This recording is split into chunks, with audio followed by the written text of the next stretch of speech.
जब दोस्त ही शामिल हो दुश्मनों की चाल में, तब शेर भी फंस जाते हैं मकड़ी की जाल में। क्या अंकिता भंडारी मर्डर मामले में कुछ ऐसा ही है? जी हां, 17 दिन बाद वो खुलासा हुआ है जिसने पूरी तरीके से अंकिता भंडारी के दोस्त को भी फंसा दिया है। आखिर एसआईटी के सामने उनके दोस्त ने कौन सा कबूलनामा किया है और कौन सा सबूत रखा है जिससे अब वो पूरी तरह फंसते नजर आ रहे हैं, ये सब कुछ मैं आपको दिखाने जा रहा हूं। इसके पहले आपसे एक छोटी सी गुजारिश ये है कि अगर आप भी अंकिता को न्याय दिलाने में मदद करना चाहते हैं तो कमेंट बॉक्स में जाइए और जस्टिस फॉर अंकिता जरूर लिखिए। इससे सरकार और प्रशासन पर दबाव बढ़ेगा, जांच में तेजी आएगी। तो चलिए मैं आपको दिखाता हूं कि आखिर एसआईटी ने उनके दोस्त से जो पूछताछ की है उसमें कौन से सबूत सामने आए हैं। दोस्तों, आपने अंकिता भंडारी, पुलकित आर्य और अंकिता के दोस्त पुष्प का ऑडियो टेप जरूर सुना होगा। उस ऑडियो टेप में आपको क्या लग रहा है? साफ तौर से दिखाई दे रहा है कि अंकिता भंडारी के दोस्त पूरी तरह से निर्दोष है और उस पूरे मामले को उजागर करने में उनका ही हाथ है।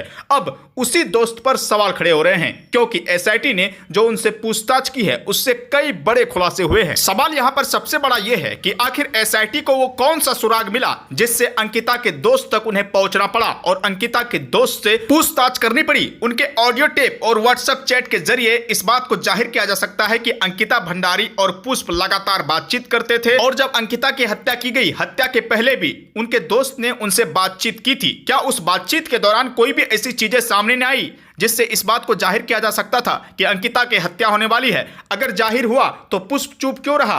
अंकिता की हत्या के बाद ही पुष्प क्यों सक्रिय हुआ और पुष्प पूरी तरीके से इस बात को क्यों जाहिर कर रहा है कि अंकिता मर्डर मामले में हमारा कोई लेना देना नहीं है? दोस्तों, पुष्प को हम दोषी नहीं ठहरा रहे हैं, लेकिन पुष्प पर भी सवाल खड़े करने लाजमी है क्योंकि एसआईटी ने पुष्प से बातचीत की है जो कि अंकिता के दोस्त है। बातचीत के दौरान कई ऐसी चीजें सामने आई है जो वाकई में इस जांच में कई अहम मोड़ ला सकता है। जब अंकिता भंडारी की हत्या हुई उसके बाद ही उनका दोस्त पूरी तरीके से एक्टिव हुआ। अंकिता की हत्या के जस्ट पहले जब उन्होंने उनसे बातचीत की तो बातचीत के दौरान तो कुछ ना कुछ उनको लगा होगा, उन्हें तो भनक लगी होगी कि अंकिता मुसीबत में है। ऐसी स्थिति में वो पुलिस को इन्फॉर्म करता या अंकिता के परिवार को इन्फॉर्म करता, ऐसा कुछ भी नहीं हुआ। इस पूरे मामले में अंकिता के दोस्त पुष्प पर सवाल इसलिए भी खड़े हो रहे हैं क्योंकि पुष्प ने ही अंकिता को OLX का लिंक भेजा था जिसके जरिए अंकिता की नौकरी उस रिसोर्ट में लगी थी। ऐसे में बड़ा सवाल यह है कि क्या अंकिता के दोस्त और उस रिसोर्ट के मालिक पुलकित आर्य के बीच पहले से ही दोस्ती थी? मैं आपको बता दूं कि एसआईटी ने जब पुष्प से बातचीत की तो बातचीत के दौरान कई ऐसी चीजें सामने आई जो वाकई में इस पूरे मामले में नया मोड़ ला सकता है और पुष्प ने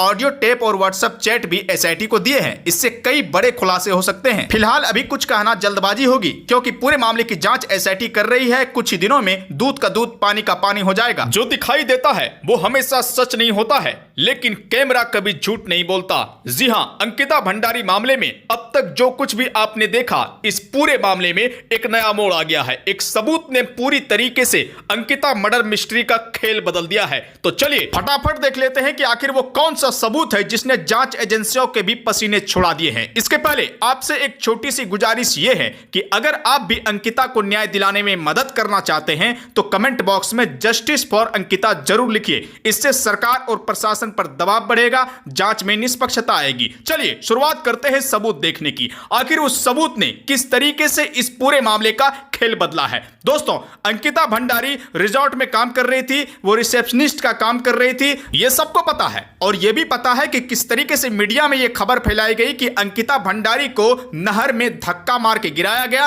और उनकी हत्या की गई। लेकिन हम आपके लिए वो सबूत लेकर आए हैं जिस सबूत ने पूरी तरीके से इस बात को साबित कर दिया है कि अंकिता भंडारी को नहर में धक्का देकर नहीं मारा गया है। अंकिता की हत्या रिसोर्ट के अंदर ही की गई है। उस रात काले कार में 4 व्यक्ति रिसोर्ट के अंदर आए थे। अंकिता भंडारी हेल्प मी चिल्ला रही थी। उसके बाद वहां पर जो कुछ भी हुआ, जो भी सबूत मिले, वो सब कुछ मैं आपके सामने रखने वाला हूं और पूरी तरीके से जो भी चीजें अब तक चल रही थी उसको अलग तरीके से मैं आपको दिखाने जा रहा हूं। तो चलिए सख्त सवाल और साजिश से शुरुआत करते हैं और सबूत तक आपको पहुंचाते हैं। दोस्तों, अंकिता भंडारी उस रिसोर्ट के अंदर में कनेक्शन आपको दिखाएंगे। शुरुआती दौर में जिस तरीके से ये खबरें फैलाई गई कि अंकिता भंडारी की हत्या नहर में धक्का मारकर हुई है, ये सब कुछ अब बेकार की बातें हैं। मैं आपके सामने असली बात रखने वाला हूं और आप इस चीज को ठीक से समझिए। अगर आप भी अंकिता भंडारी को न्याय दिलाने की कोशिश में हमारी मदद करना चाहते हैं तो लगातार इस वीडियो को देखते रहिए और सच्चाई जानिए, तभी अंकिता भंडारी को न्याय मिल पाएगा। हत्या के बाद पुलकित आर्य जो कि रिसोर्ट के मालिक है, उनकी गतिविधि और उनके बयान से साफ जाहिर हो चुका है कि ये कितना चालबाज आदमी है। यानी कि ये जितनी भी चीजें अब तक सुना रहा था ये पूरी तरीके से स्क्रिप्टेड था, ये झूठ बोल रहा था और इस झूठ के पीछे की जो सच्चाई है वो आप जानिए। रिसोर्ट के ही एक कर्मचारी ने इस बात का दावा किया है कि रिसोर्ट के अंदर अंकिता भंडारी की जो आवाजें हैं वो गूंज रही थी। वो दूसरे कमरे में थे, उस कमरे तक अंकिता भंडारी की आवाजें जा रही थी, हेल्प मी कर रही थी, बचाओ बचाओ कर रही थी। और उस रात 4 लोग काले कार से उस रिसोर्ट के अंदर आए हुए थे। यानी कि जो पुलकित आर्य लगातार अंकिता भंडारी पर यह दबाव बना रहा था कि एक वीआईपी गेस्ट आने वाले हैं, वो चारों वही गेस्ट थे। उस कर्मचारी ने भी इस बात का दावा किया है। अब उस नहर की तरफ चलते हैं जहां पर अंकिता भंडारी की लाश मिली, तभी आप इस चीज को ठीक से समझ पाइएगा। अंकिता भंडारी की लाश लगातार 7 दिनों तक पानी के अंदर था, इस बात का दावा किया गया। लेकिन पानी के अंदर अगर 7 दिन तक लगातार किसी की भी लाश रहती है तो उनकी बॉडी पूरी तरीके से फूल जाएगी। अंकिता भंडारी की जो बॉडी है वो फूली हुई नहीं थी। यानी कि लाश को तुरंत फेंक कर इस बात को साबित करने की कोशिश की गई कि लगातार 7 दिनों तक पानी के अंदर अंकिता की लाश थी। इस मर्डर मामले से जुड़े कई ऐसे ऑडियो टेप आए हैं जिसने पूरी तरीके से एसआईटी के भी पसीने छुड़ा दिए हैं। उसे नॉक करके जो है ना मेरा फोन उठा करके चार्जिंग पे लगा दे, मैं अभी थोड़ी देर में पहुंच रहा हूँ रिजॉर्ट में। तो उसने मेरे को बोला कि भैया, उसने सौरभ को भेजा, उसने बोला भैया वो तो रूम में नहीं है। मैंने कहा अच्छा, और उसका सामान वगैरह कह रहा हूँ, सामान सब रखा है उसका। अच्छा, सीसीटीवी तो होंगे ना प्रॉपर्टी के? हाँ चेक तो करता हूँ मैं सीसीटीवी क्या है, क्या चल रहे हैं, क्या है, क्या स्थिति है। नहीं चलते तो होंगे, ऐसा थोड़ी ना कि नहीं चलते होंगे, सीसीटीवी तो ऐसा चलते है, होंगे।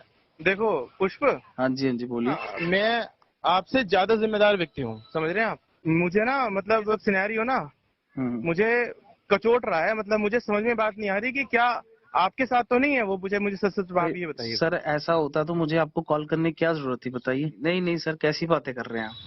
मैं अपने घर पे हूँ, मेरी लोकेशन देखिए आप। और इतनी जल्दी पॉसिबल नहीं हो सकता, यहाँ से 13-14 घंटे की जर्नी है। कल वो क्या बोलते हैं, कल शाम को भी वो यूं बोल रही थी कि मैं जा रही हूँ यहाँ से। हाँ, वो तो मेरे को बोला था उन्होंने कि मैं थोड़ा ऐसे परेशान हूँ। मेरे को बोला उसने कि मैं जा रही हूँ यहाँ से। मैंने कहा तू कहाँ जाएगी? कह रही मेरे को कुछ पता नहीं है मैं कहाँ जाऊंगी, लेकिन मैं कहीं भी जा हूँ। मैंने कहा क्या दिक्कत आ रही है बता मेरे को। बस कुछ माइंड अपसेट था, इसीलिए मैंने आपको इन्फॉर्म किया था रात को। मैंने कहा यार देखो, ये हम यहाँ व्यापार करने के लिए बैठे हैं, बिजनेस करने के लिए बैठे हैं, ना तो वो मेरी कोई रिलेटिव है, ना मेरा उसके साथ में कोई आगे भविष्य में कोई फ्यूचर है। ठीक है, मैं उसको अपॉइंट किया इसलिए कि ताकि वो यहाँ पर 2 अच्छे काम कर सके। तो वो काम तो खैर क्या ही कर रही है, ऊपर से मेरे को डिस्ट्रक्शन बहुत ज्यादा दे रही है।